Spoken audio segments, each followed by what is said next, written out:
So welcome everyone. I'm Maria from Canadian Pine Pollen, and we're here for our community conversation. And this week we have a special guest, JOHANNA THORN, and she is located in Langley, British Columbia, and she is a midlife midwife. So welcome, JOHANNA.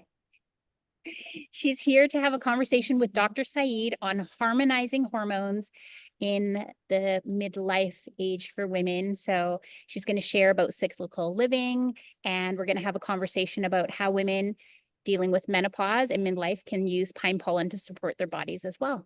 So welcome, Dr. Saeed and JOHANNA. I'll let you take over, Saeed. Thank you. Thank you, Johanna. Thank you for being here. I'm looking actually forward to this conversation. I know you're a herbalist. I know you do work with botanicals, and frankly, being out of school for almost about 20 years now, I've come down to a narrow range of herbs that are my favorites and I use, and I've lost a lot of that knowledge. So I'm actually looking forward to this conversation.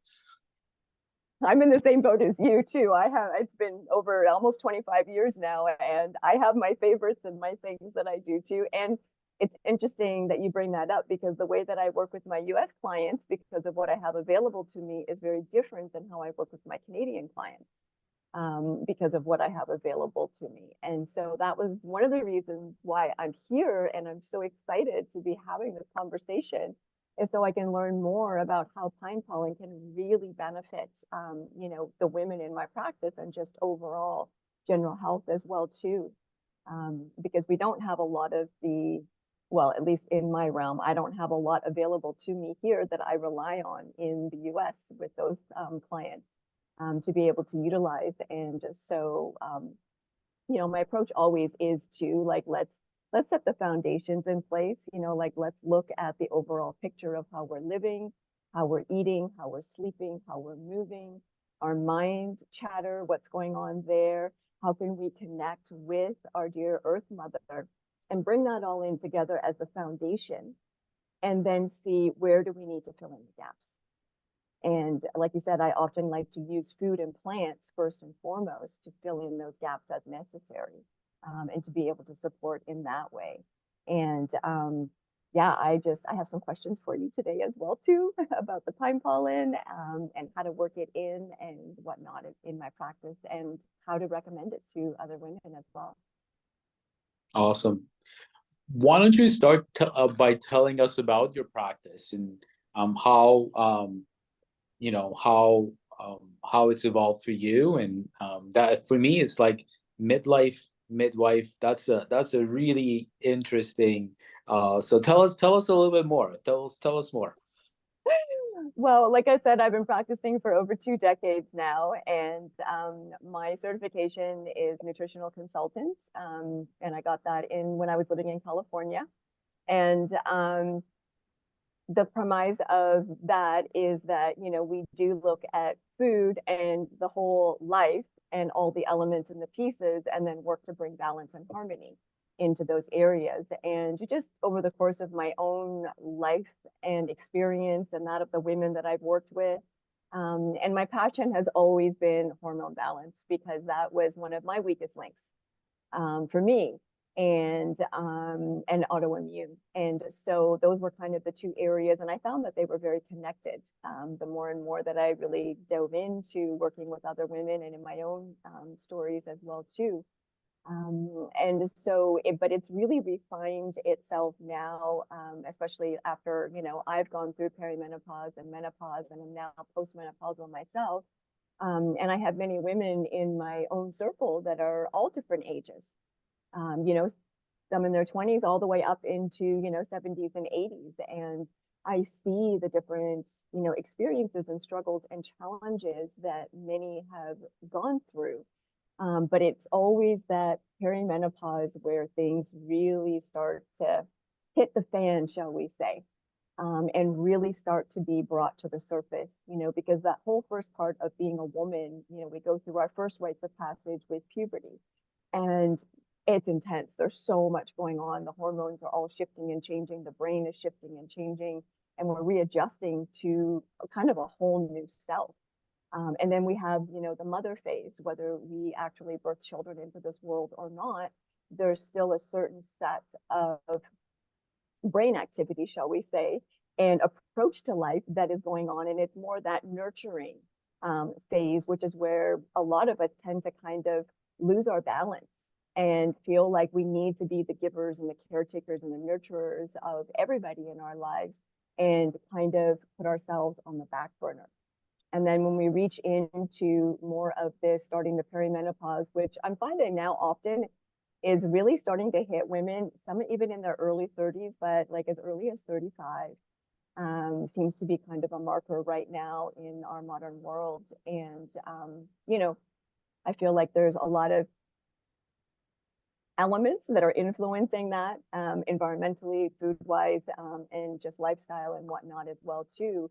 They're kind of triggering a lot of these things to kind of start showing up a little bit earlier in our lives. But this midlife stage is where we really get to re-examine ourselves, our purpose, our mission, our lives. Are we in integrity with what's really in our hearts? Are we in alignment with our truest and deepest passions and desires in life? And are we looking after ourselves and taking care of ourselves at that really deep level? Not just, the bubble bath and the massage and whatever, but like on a really deep spiritual, mental, physical, and emotional, as well as, movement and everything part of our lives. And so perimenopause, what I found myself experience and with women that I see and work with, as well as friends, is if there's gaps in any of those areas, or we've been ignoring certain things, shall we say, or stuffing it under the carpet, this is the time of life where those things come up to be reevaluated again. And we are given an opportunity to really take a look at what direction, now that this nurturing phase is coming to a close, and we are moving into, this this wise woman phase, really, where as we reach that further state, we get to become the leaders and the educators in our community, and the ones that the younger ones come to for support, and where we really get to shine. And right now, I'd say that phase from menopause until we actually hit that crone stage, it's called the Maj phase. And that's where, or the autumn time, if you're looking at the seasons of our life, where we really get to get that clarity and really understand how our bodies are functioning and working. And, even myself, I knew what to expect on, like a physical level and what was going on with the hormones and all of this stuff. But where the biggest gap has been, and I'm glad to see this getting filled in now, more and more so mainstream as well too, is the brain phase. Like, our ovaries are directly connected to our brains, and everything that is happening is directly affecting how we see, think, feel, and everything else as well too. And so being able to support ourselves, not just with food, like there's no one magic pill that's going to, solve the problem, shall we say. This is a lifetime that we are getting to re-examine and look at all the areas of our life. I work with what I call the 4 pillars. So it's vibrant nutrition, mindful movement, sacred lifestyle, and divine connection. And so when we get to look at all of these areas of our life and how are we living in connection to our Earth Mother and the natural cycles that we are so a part of, and most of us have kind of like either blocked out or forgotten, or weren't even aware that we're connected to all these different cycles that are happening monthly with the moon cycle, as well as astrologically and planetary wise as well too. And so this is our opportunity, I always say, to come home to ourselves and really figure out, what is that home and who are we, and how can we support ourselves, and where do we have the gaps that we need to fill in to be able to find that synergy and that balance, so that we can move forward, in our lives, just totally lit up and passionate about who we are and what our gifts are and how we bring this to the world and support those around us as well too. Yeah. It's interesting you mentioned that the old word for this period of change used it used to be climacteric. So in homeopathic lingo, when we search for changes that happen, either it's pre-menopause or pre-puberty, as the change happening is climacteric, and that literally translated, it means a critical period, where the implications of that period will have long-lasting impact, right? So it is climacteric because of the age, because of going deeper into yourself, and like you say, finding that alignment between who you are and what you are. Funny enough, for me, that climacteric period happened a couple of weeks ago. To be honest, I was having a conversation with my parents on on WhatsApp. It was outdoors, and I noticed how much white beard I have, and all of a sudden it just hit me. I thought I was young, and it's kind of like, no, I'm turning 48 this year, and that's actually, it's definitely a big change. So tell me more about this idea of, like, you mentioned 4 pillars that you work at. Tell us more about that. Well, yeah. So, we basically have to look at all of the areas, in our lives. We can be eating all the right foods and doing all the right exercise. But if we're not examining what our thoughts are and what our stories are and what that constant, for a lot of women, this is where we get stuck, especially because the hormones are kind of pushing us in that direction as well. If we're not conscious of it, we can get stuck in these loops where we're just going around and around and around, mentally, and feeling really stuck in that place. And so it's very important to, and that's the part that I look at under divine connection. And for me, that means really tapping into our womb space and listening, because that's, for women, that's kind of our part of our heart as well too. And in order to be able to live from our heart, we need to be really connected to our wombs. And that's something that's been, like, even in my own personal experience, not encouraged. I started menstruating on my 11th birthday, and I came from a lineage and a background that was very Bible based, and I had no idea. Nobody told me anything. I thought I was dying. And my mom was like, oh, okay, well, now you're cursed too. So here's your burden, carry this for the rest of your life. And it's going to suck, and pray for early menopause. And I was like, oh, okay. And that was it. And then, school doesn't really help to, work with that picture either, at least way back then. And so, even as I really moved into shifting a lot of my nutrition, studying nutrition, working with other women, and really diving into this realm, I wasn't changing that story. I didn't realize that it was still in that old pattern, and how much that affected my ability to be able to actually bring balance and harmony to the rest of it. And so that's why I'm so conscious and adamant about really looking at all the different areas. I mean, I know a lot of, nutritionists who just focus on food, and that's great. That's, we need all of these, like, we need the personal trainer, we need the straight up, just let's talk food. We need the naturopathic doctors, the homeopaths, and all of these, the energy workers and the therapists and the psychologists, like, it all comes together. But what I'm looking at is, how can we look at your whole foundation and see where we need to bring in these pieces in order to be able to support that balance and harmony. And honestly, it was really interesting. Like I said, I started my menstruating life at the age of 11 on my birthday, and I ended my last cycle was on my 51st birthday, which I thought was very interesting as well too. But it wasn't until, I would say, probably the last almost 3 or 4 years of my menstrual cycle life where I finally understood how much the mental aspect and that divine connection aspect really came into it. I had been able to make improvements and degrees of, you know, just working better with my body. I was very sick from day one. Like I started throwing up, passing out, debilitating cramps. I mean, I basically lost 3 weeks out of every month for 40 years, almost. So I understand, you know, how debilitating that can be.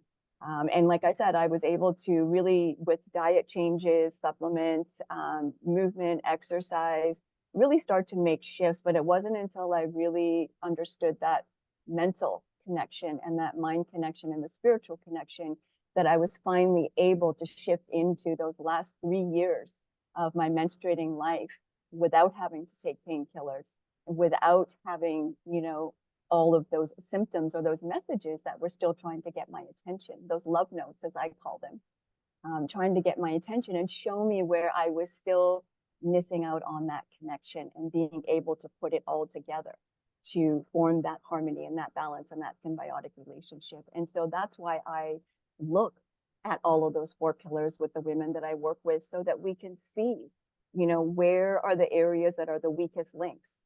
I know a lot of women come to me who are already have a really good diet, who are already, you know, have movement built into their lives, and who have some elements of the spiritual aspects in there as well too. But what we're looking at is, where can we have more support, and where could we fine tune and potentially tweak a few things? So I'm very much into food combining.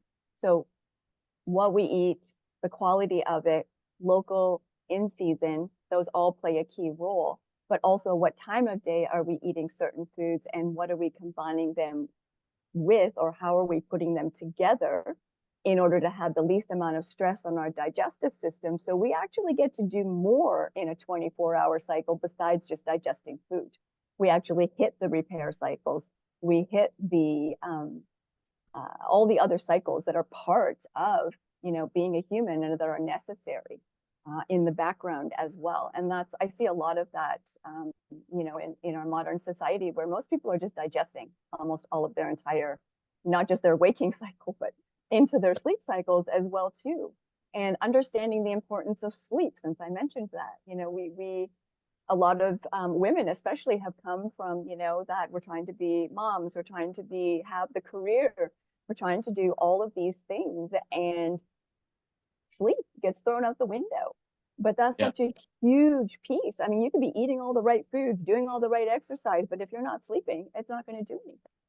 And so it's not going to make that difference or really help you shift into, you know, the place that you are really desiring and working towards. And so just coming to an understanding of that and being able to put all the pieces together and understanding, you know, how the moon actually affects us. And a big piece for myself and a lot of postmenopausal women that I speak to is the fact that just because we're not, you know, having this menstrual cycle anymore doesn't mean we're all of a sudden not connected to the planet.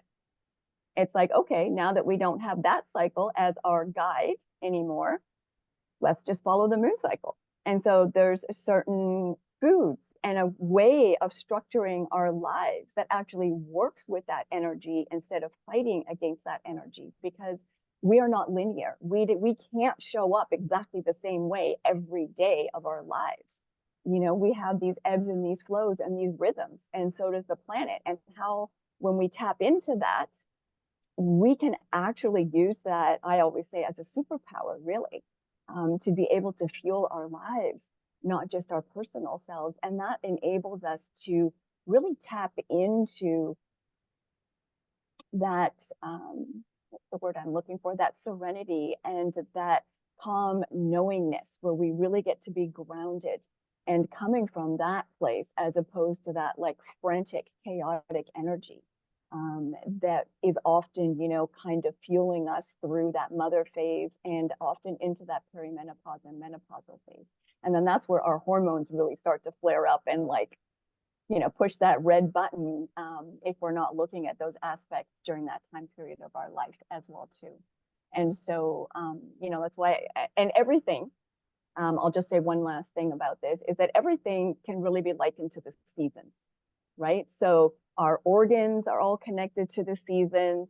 Our way of living is connected to the seasons. When we're menstruating, our cycle, even though it's on a 1-month cycle, like each aspect of the 4 phases represents a season as well too. And so I like to use the seasons as a very simple way of how can we structure our lives and support ourselves by connecting into all the different seasons and understanding how that plays out in a month, as well as in an entire, aspect of the whole 4 seasons in the actual year as well too. And it's amazing. Like once we start talking about that and I start working with women and we start bringing in all these pieces, I love seeing the little light bulb moments where it's like, oh, that's connected to this, and this is connected to this, and this is how I can use this to support myself instead of banging my head against a wall and feeling like I'm trying to swim up current all the time. And this is where the ease, the grace, the flow, and just that vitality really gets to shine and show up. It's awesome that you mentioned the seasons. It just made me think about growing up. As most of us go through school, we have a more intimate connection with the seasons because the school itself naturally sets that rhythm. But then once we get into the workforce, or ever since I have, seasons are just happening in the background and I'm just plowing through the same way. You mentioned something interesting about food combining. What are some of the things that you see that are common mistakes, or what are some of the tips that you can give us for food combining? Yeah. So I would say 2 of the biggest elements that I see as gut disruptors for a lot, and this is just all people in general, not just women, is first off is combining sugar with protein in a same meal together. And what happens when we do that is that basically the sugars, for lack of a better term, ferment out a lot of the amino acids and the proteins, but not in a good way that's going to support the bacteria that we're looking to support. It's more of a putrefaction process rather than a full digestive process. And so there's a lot of stress on the organs and on this whole digestive system as we work through it. And each layer and each part of the body is like, what am I supposed to do with this? I'm just going to shove it down to the next level and you deal with it. And then it just kind of works its way through the whole body that way. And this is where a lot of, gas and bloating, we have the alternating diarrhea and constipation. And then this is also too where we have a lot of plaque buildup in the colon and in the intestines as well too.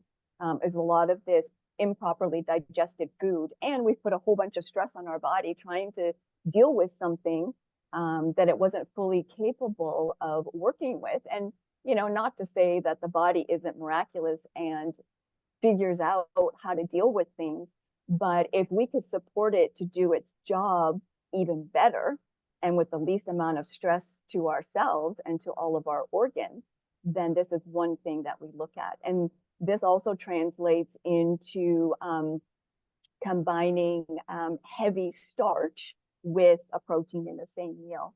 Again, it's because of what the body needs and the enzymes that are being released in order to be able to digest these different foods that really can put a lot of stress on the system. And then it's going to end up with the same end result of certain things not being digested and broken down properly, missing out on nutrient profiles, stressing out all of our organs and our whole body system, and using up a ton of energy. This is why so many people feel so tired after they eat as well too. And it contributes to brain fog. And for women, it can really, especially in this midlife phase, because our hormones, I often talk about the hormone hierarchy, and oxytocin is at the top of the hierarchy. And then we have cortisol, which is the next level.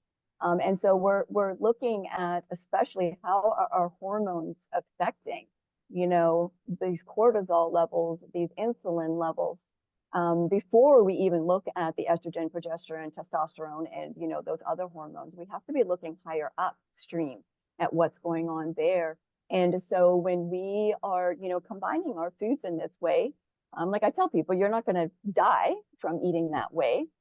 But if you try this for 3 months, you might notice that you can actually thrive at a much higher level of what you even thought was possible, because you're allowing your body to expand into so much more of its capabilities. You're not using all your energy just to digest food. You actually have energy left to think, to have fun, to live your life, and to be present for the rest of your life. And if you already have microbiome issues or gut disruption issues, continuing to eat that way will exacerbate those problems and just put more and more and more stress, you know, on your system as well too. And you know, like these days we have so many other contributing factors: our environment, lack of sleep, just general stress in life. These things all affect how we digest our food as well too. And so the more support we can give our bodies, the better. And so, you know, I'm not saying completely eliminate starches. What I'm saying is, let's look at what time of the day that we are eating our proteins, which I often recommend earlier in the day, and then keeping those heavier starches for later in the day when our body is preparing to kind of wind down, shut down, get ready for sleep. So that's how we can use food to work with the natural cycles of our body. Yeah. I had another thought that I just lost.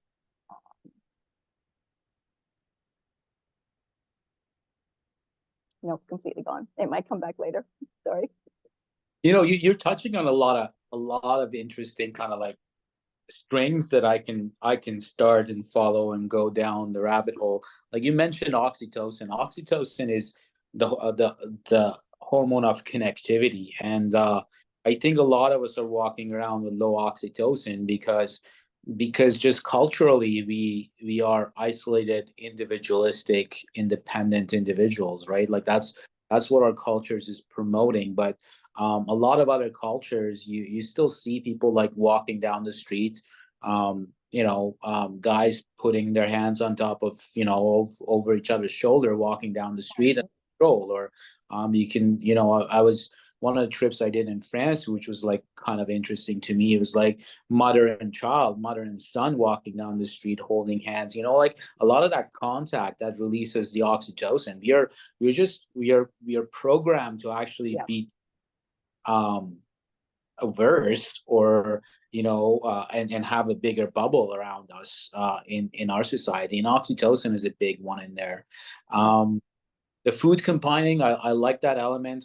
That's one of the things I often recommend, keeping the starches at nighttime. If you, it's straightforward. If you're training for like let's say a marathon or a sports activity, they're going to load you on starches at nighttime, right? Because that's going to keep that's going to get digested easier, which means you're going to sleep better, and also you're going to store that to have that morning burst of sugar regulation, cortisol regulation, and then protein loading in the earlier time of the day. Yeah, go ahead. I just remembered what I was going to say. Sorry. Yeah. I wanted to bring in another piece that is often not talked about in the whole food combining here. And this is the focus on, the protein part of it. You often hear, especially for, midlife for women, they're saying, oh, you need X amount of grams of protein. And, there's always this protein push, especially in the midlife part. And I'm not knocking that. But what I'm looking at is, what kind of protein is it? The quality of the protein. Is it something that's actually recognizable and digestible by the human body? Because the protein levels themselves don't mean squat if your body can't do anything with it. And a piece that I bring in that I find not many people actually talking about, very few, is looking at not just having a cooked protein in your meal, but how can we bring in raw proteins to actually complement that whole amino acid profile, so that when we take that into our bodies don't have to go searching for the missing elements in order to be able to make it complete, so our bodies can use it. because that will actually cause deficiency and deficits over a long, lifetime of time. But again, it's taking away from our vitality instead of supporting our vitality. So that's something that I really love to teach and really love to work with, people on, is understanding that difference between the cooked proteins, the raw proteins. How do we put it together for that full profile, for ease of digestion and full support of the human body and this miracle that we are, and for especially for hormone balance. Yeah. What are your favorite sources of raw proteins? So, unfortunately, we can't get raw milk here in Canada. Not Michael can. Surely, shall we say. There's avenues and there's ways to be able to do that. But, this is where a lot of the raw animal foods have really gotten a bad rap. Like your homemade yogurts, your raw milk, cheeses, nuts and seeds also play a role, but it's really important that they not be commercially roasted and purchased, because then we're creating oxidative stress.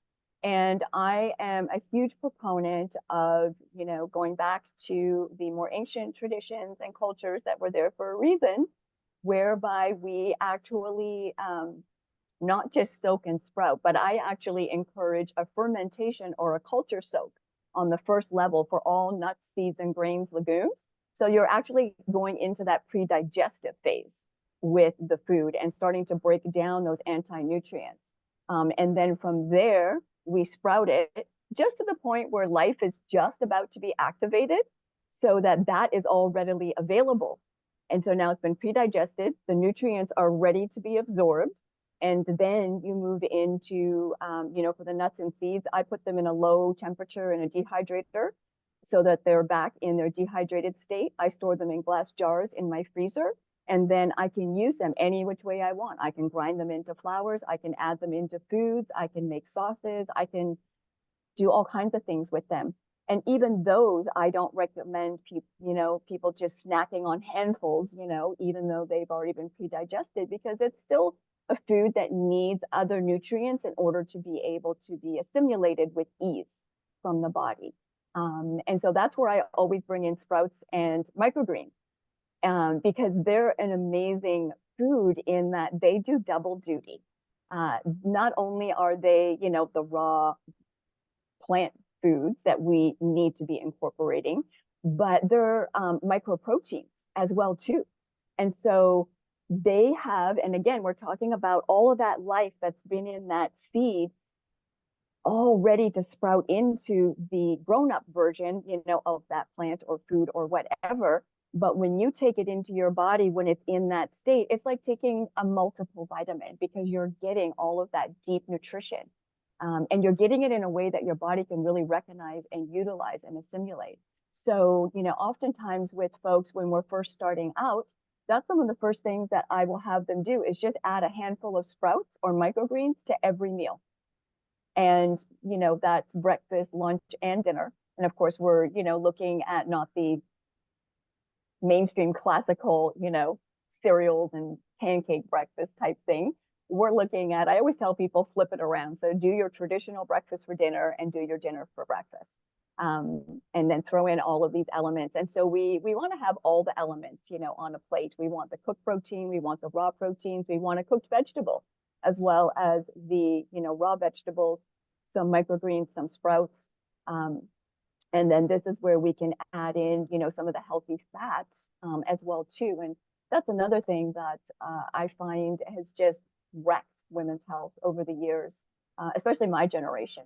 I'll be 58 at the end of this year. And, that generation, everything was like fat free, fat phobic, like fat will kill you, it's the worst thing for you. And it's turned out that that's been the worst thing for women's hormones and our health and our vitality and our brains, and our hearts. Like, it's like our whole body needs the right kinds of fats in order to be able to survive and have balance and have harmony. And so how can we put all of that together on our plate every time we sit down to eat, and do it in a way that supports our Earth Mother as well too. And so we have the health and the vitality in the soil, so that we in turn are uptaking that into the foods that we're eating as well too. Right. So many things to cover in so little time. Another thing that you mentioned was this idea of most of us are digesting all the time. And one of the things that I tell my patients is let your hunger heal you. It's, when you're hungry, the enzymes that are in the microgreens that you were mentioning, that, like you put into the food, that's a source of enzymes. And those enzymes helping break down your proteins and the rest of the food. But your hunger is, when you're hungry, you're actually, that sensation you're getting is such an anti-inflammatory thing for the whole system. So most of us routinely eat before we even get hungry. And we don't allow that those enzymes to actually, like, if you're not feeding those enzymes when you're hungry to break down your food, they're going to go and break down your inflammation in your gut, right? So we're walking around with like chronic inflammation in the gut, mainly because, yes, we are combining our food wrong, we are having the wrong timing, we're adding too much fats that are oftentimes fried. We had Udo on the show, and we asked him, Udo Rasmus. Oh, yes. Yep, I know him. What is your biggest kind of like one-liner for people? And he said, do not fry your fats, right? Literally, right? Avoid like commercial fats and don't fry anything. So we're doing all of those, and on top of that, we're routinely doing them. So we're not giving any breaks. So those are some of the biggest kind of take home, or just lowest hanging fruits as far as diet goes. Now sorry. I was just going to say, one thing that I've noticed a lot, Dr. Saeed, is that, and because I work primarily with women, this is especially, they don't even know what hunger feels like real hunger, because we have so many emotional attachments to food, and we think that is hunger. And so I often, that's one of the first places we start is, let's actually learn what real hunger feels like and what that real communication is, and separate that out from the emotional aspects of what we thought was hunger. And that's where I love to bring in intermittent fasting, which is very different for women than it is for men. And it's really important that if we are, working with these fasting cycles, or these cycles where we actually are allowing our guts to empty out, and allowing that empty space for that magic to start happening that you were just talking about, and so many other things, then we have to do it in a way that supports these natural cycles that we are, whether we're in a menstruating cycle, that's going to be one cycle we're looking at. And like I said, as postmenopausal women, we use the moon as our way of guiding how we make these choices, and this cycling in of foods in and out, as well as how we're looking at, the rest of our lives as well too. Go ahead, Andrea. Yeah, I definitely would like to chime in on the intermittent fasting. I've done that now for about 2 years, and it's truly changed how I feel every day. It's been life-changing. And I was somebody who would love to graze and then still have my meals. So I work out almost every morning, and I have some very intense workouts. So when I started the fasting, I thought, maybe I should take a snack to my hot yoga class, because I don't know if I'm going to make it through it. I might pass out today. No. It did not happen. And I mostly fast between 16 and 20 hours a day. There are days where I only put in 12 because of life happening. But I enjoy those times. And for me, it's wonderful to have the absence of snacking, the absence of wanting food, looking for food. And that takes up a lot of time too. Oh, what am I going to eat now? How am I going to prepare it? Where am I going to get that food? it's sort of a pastime, right? Like a hobby. So that's also where the Canadian pine pollen has come in for me. And especially since I've explored the gold products so much intensely now for the challenge that we did a while ago. I utilized the gold tincture, and now recently I had the powder and the tincture, and I love taking them on an empty stomach. So first thing, not first thing in the morning, but before I go to the gym, I make sure I take my tincture. And I have plenty of water before that. I have my Japanese green tea, which I get directly from a tea farm in Japan.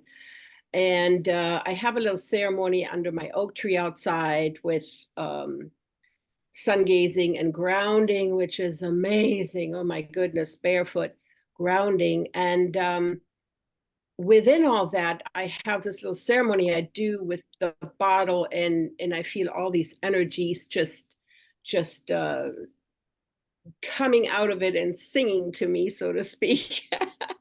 And I feel the impact so intensely. And then when I combined in the afternoon, so I eat a light lunch, and then in the afternoon, I also make sure I take my product between meals. And I look forward to that, and I enjoy that. And I combine a half a teaspoon of the pollen, the gold pollen, and 2 ml of the tincture right after themselves. I take the pollen in my mouth and chug it with a little bit of water. And I shared this with Maria through an email, and I have the most almost euphoric feeling coming off of that. The only thing I can relate that to is when I was in my 20s and I was running, and I would get up in the morning in the summer and get out on the track and just run my laps. And at some point I got into a state of where I felt I was floating. I was not laboring, I was not slowing down, but I was just gliding and floating. And it's the most amazing feeling. So yeah, I love, and also that's when I get most of my work done, is during these times when I don't eat. You know, I feel so clear up here. I have no distractions from what am I going to put in my body? No, I'm putting out now. You know, so, and then as you mentioned, Dr. Saeed, I eat when I feel hungry, when I really feel like, okay, now is the time to maybe put something in. And also with my workouts, when I come home from those, I don't feel like I want to eat something right away. So that also ties in with that. And I feel so well from all that. And it's just been a gift to have those products help me with that. Wonderful. Yeah. Like Johanna was mentioning, is like everything can be, pictured like the seasons, and hunger is that winter. Hunger in your digestive system is where things are just like everything's been done and it's just slow, and you think there's nothing happening, but under that snow cover there is a lot of activity happening right before the spring sprouts. So let's bring it and focus it on some of the herbs that botanicals that you find are supporting this cyclical kind of aging process, but also the cyclical daily process of life for us. So yeah, like I said, I primarily start to get the foundation in place first. So we're looking at the sleep, we're looking at what is the lifestyle, products, toxicity levels within, that as well too. So we're eliminating a lot of the stressors and finding that foundation first. And then we look at the food. And what I like to do too is before I go to a supplemental product, whether it's a supplement or an herb even, I'm looking at what within this base core foundation can really be supportive. And so just for example, I became a farmer because I wanted to have more control over my own food. So I am blessed in that way. And so we have our own chickens and ducks. And so every morning I actually take a raw egg yolk as part of my start, along with a big scoop of, I call it chicken jello, but it's my first batch of bone broth off of a chicken when I cook it up in my Instant Pot. I like to put them in there frozen and then put it on the trivet and add the water. And then you get that first layer of broth. And that is literally, it's just thick. It's like jello. And so I, will take a spoonful of that along with my egg yolk. And then I have usually some sort of like greens powder or, something. If I have my actual greens, I'll do that. And that's kind of like, instead of taking a multivitamin per se, that's kind of the approach that I'm looking at. Of course, everybody's life is going to be different, and that might not work for everybody, or you might not have a quality or level of food available to you. But that's kind of the mindset. So we're looking at, what can we utilize that you have available to you in this way first, and then let's look at where we can fill in the gaps. And for, the plant realm, that especially is based on seasonal a lot of the time, like what is available to us seasonally. So for, I'm just going to use spring as an example because that's kind of the easier one. But, we have a lot of the new plants coming up in the spring, and nettle is a very famous one, a very popular one, and one that most people recognize. And so by bringing nettle into our daily habits, shall we say, can be really beneficial during that time period, because it's going to help, it's full of minerals. So we have especially the calcium aspect of it. We have the seasonal support for a lot of the pollens and the allergies and other things that are starting to happen for some people at this time as well too. But, we're coming out of that winter state, and we're wanting to kind of just support that rejuvenation and that life that's coming back up again. And so, actually eating nettle in your meals, making a tea with it. Like, how can we actually combine and bring all of these, elements and use it in different ways? It's just like we get different nutritional profiles and elements from a cooked food than we do from a raw food. So looking at how we're bringing plant medicines into our life in that way as well too. We're going to get certain benefits from a tea. We're going to get certain benefits from eating it as a food. And one thing I wanted to highlight is the incredible value of fresh herbs. I don't feel like people use them enough. And that is one of our greatest resources that we have available to us, and even something that we can go buy in a store for most people, even if we're not growing our own or have access to our own.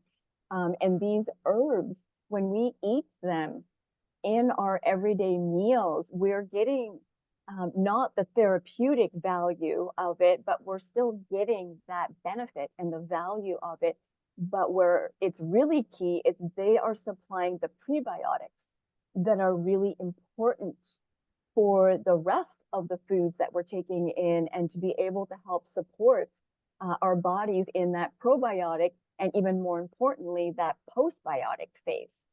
And so this is where bringing plant foods in and the herbs really plays a crucial role. And at the same time, again, we're drinking it as a tea. Some plants are actually better as an extract, and so using them in that way. Some are better in oils, and so using them in that way. And also looking at how can we just combine these in as a food per se. So I will often use, depending on what it is, like an oil infused plant medicine or herb, and then I'll actually just pour it right over my plate, right into my food, not heating it up, but just using it as a topping afterwards. It's a great flavor enhancer. But again, you're getting all the medicinal value of that.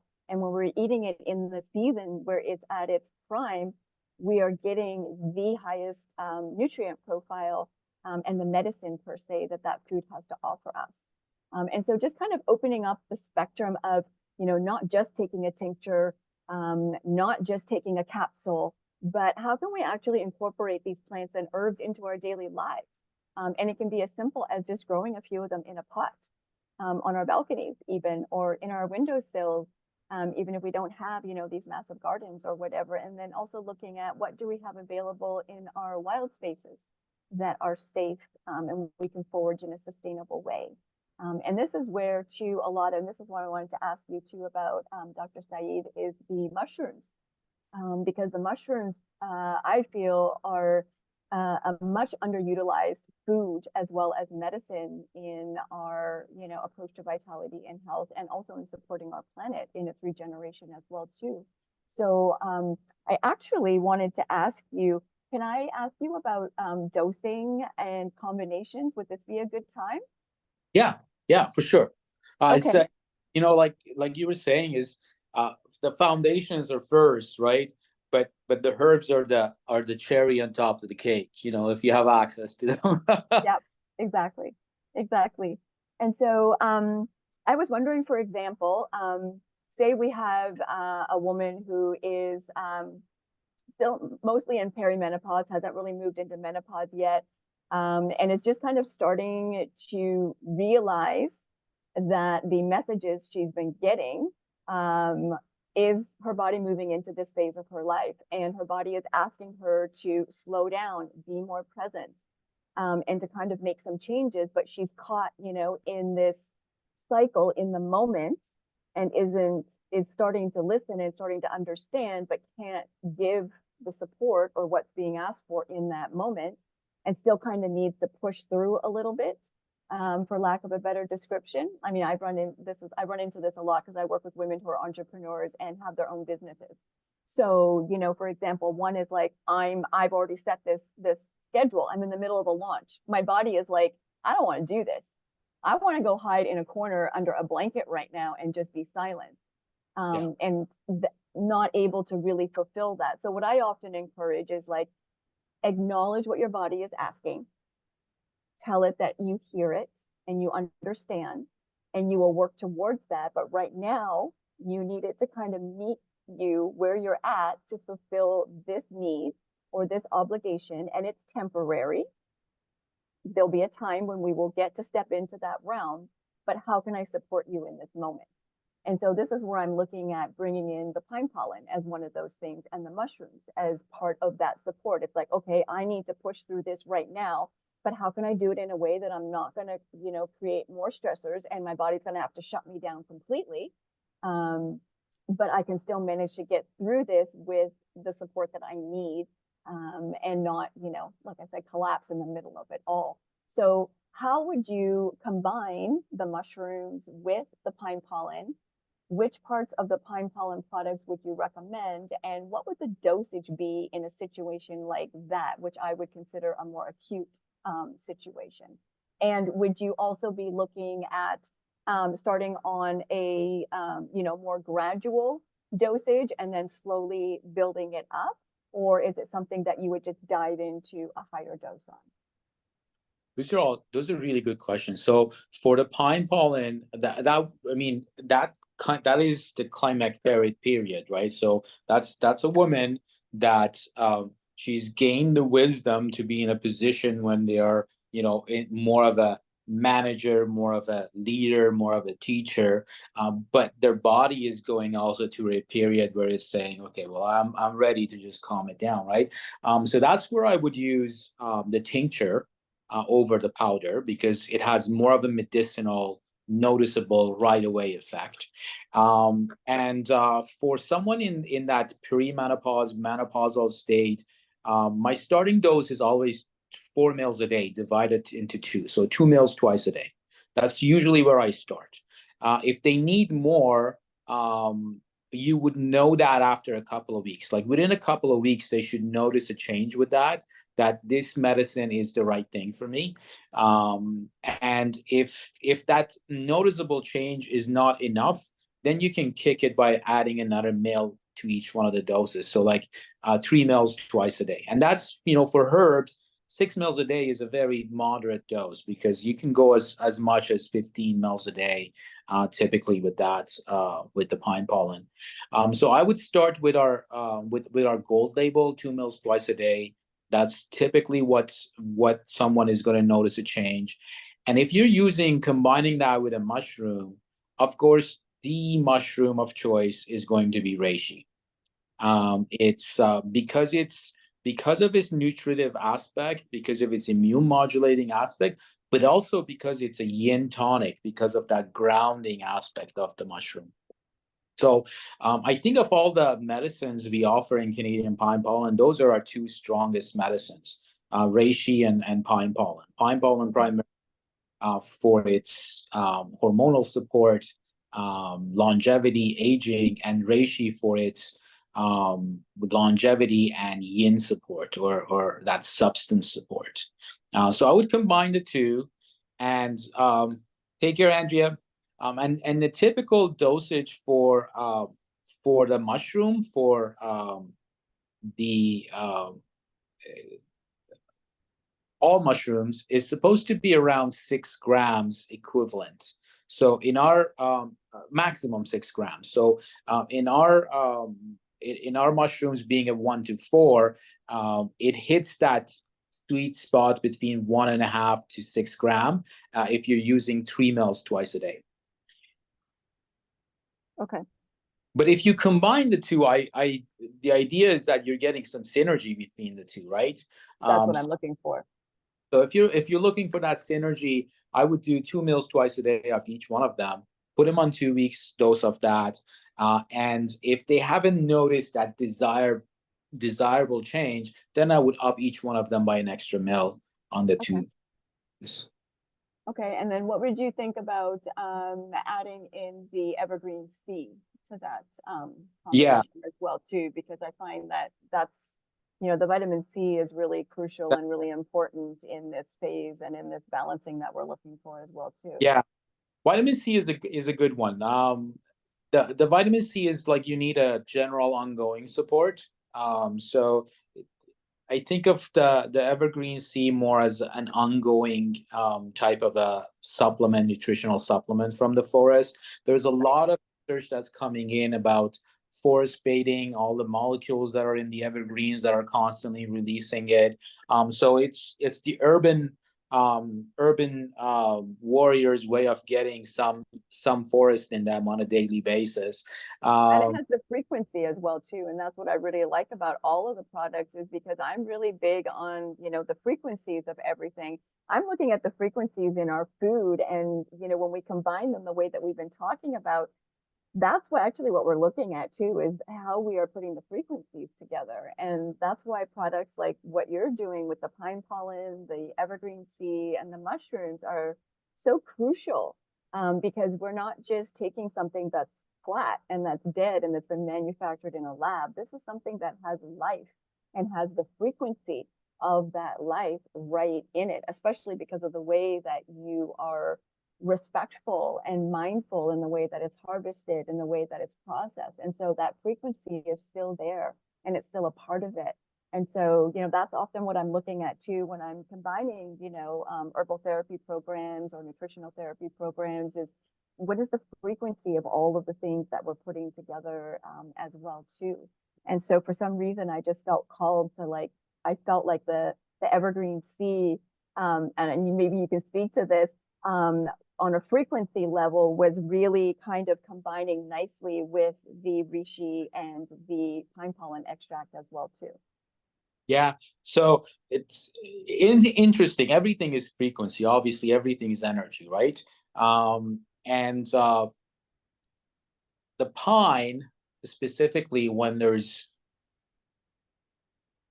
provings done with pine extracts in general, or evergreens in general, or conifers, the frequency of the conifer, like the language and vocabulary that the individuals end up using in an intake, where gets me clued into using a conifer remedy for them, is things like fragile, weak, worn out, right? These are, the trees are so magnificent and tall, but the frequency that they help with is the opposite of what they are.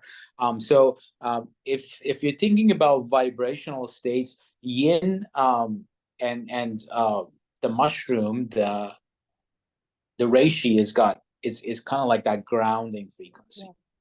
Pine pollen is like floating here and just movement, because that's what the pollen does. It's just movement, right? So it counteracts that slowing down. And the evergreen needles, they're just like vibrationally for me, they're just a higher, more subtle frequency. They're not as strong as a reishi would be. They're not as vibrant as the pollen would be, but they tap into a much more subtle frequency. And it's interesting that they impact the lung meridian more than anything else, because subtle meridian in your body is the lung meridian.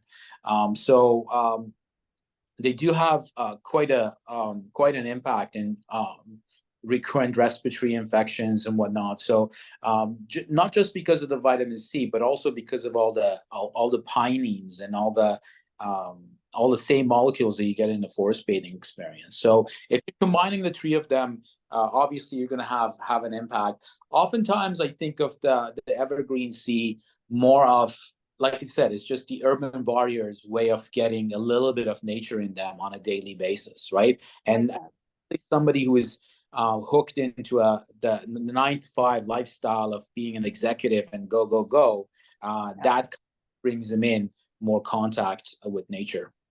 That's exactly what I was feeling. Thank you for expressing that. Perfect. Let's see. I know we're getting close to the end of the time, but can I ask a couple more questions? Yeah, for sure. Okay. So let's see. We talked about that. So when we were talking about microbiome and gut disruption and whatnot, could you speak to how the pine pollen specifically is potentially supporting the body to be able to heal some of those mucosal linings, and coming back into this balance with the bacteria, so that the ones that actually support us to thrive are getting what they need? Is there a specific element or something that's in the pine pollen that is actually feeding these friendlier bacteria? And could you explain what that is?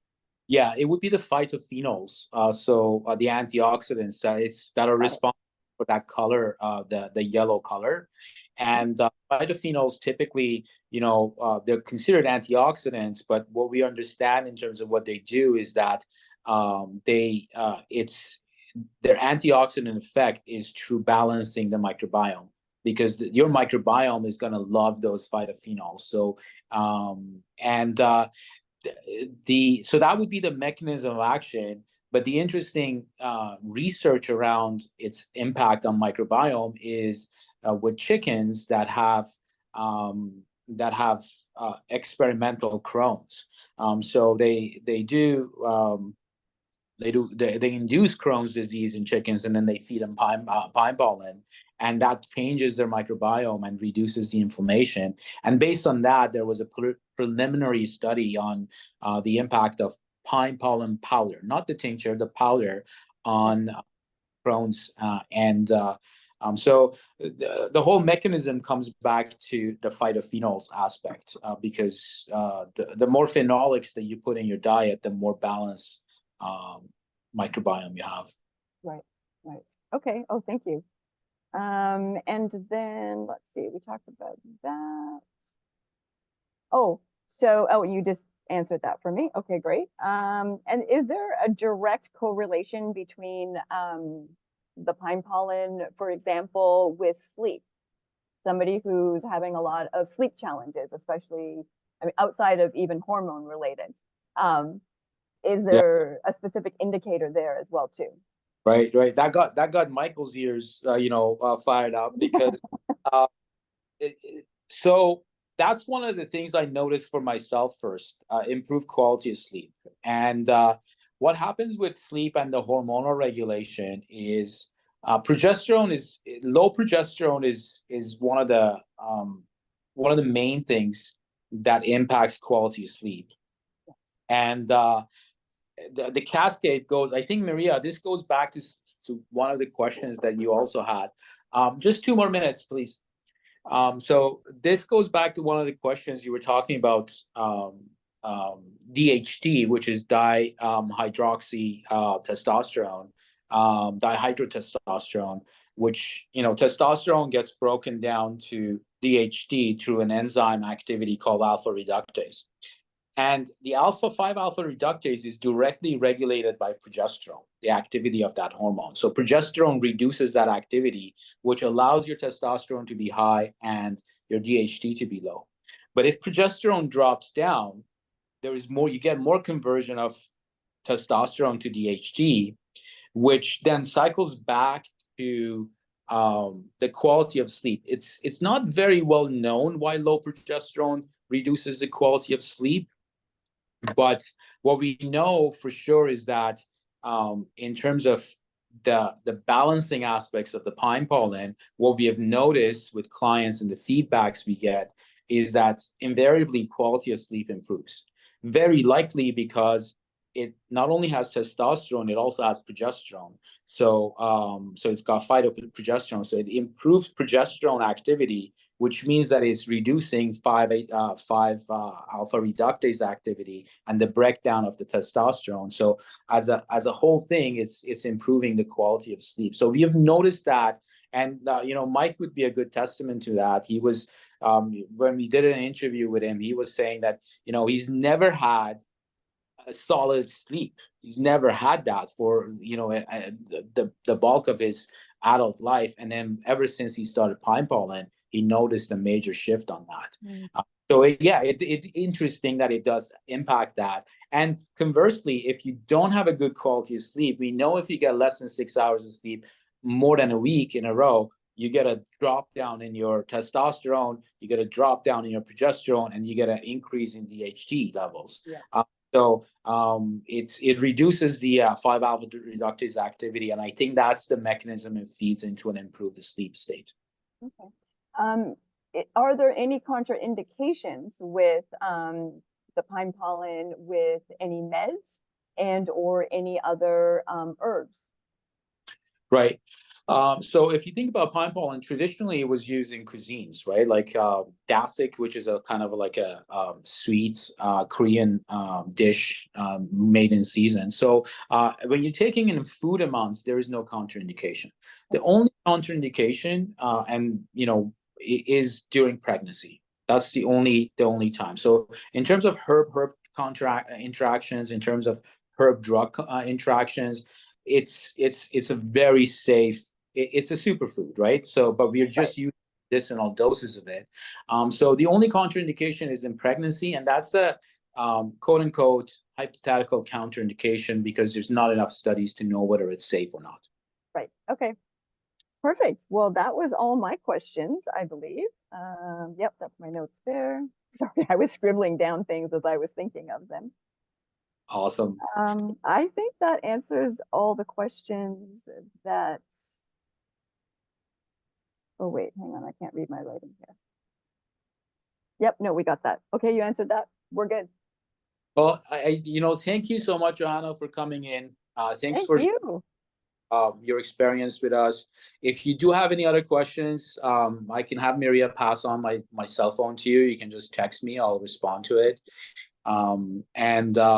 Yeah, it was an interesting conversation. It's just going back to the foundations is always the first thing to do, right? That cyclical aspect, that digestive, the hunger aspect, and that feeling of purpose and connectivity with your higher self.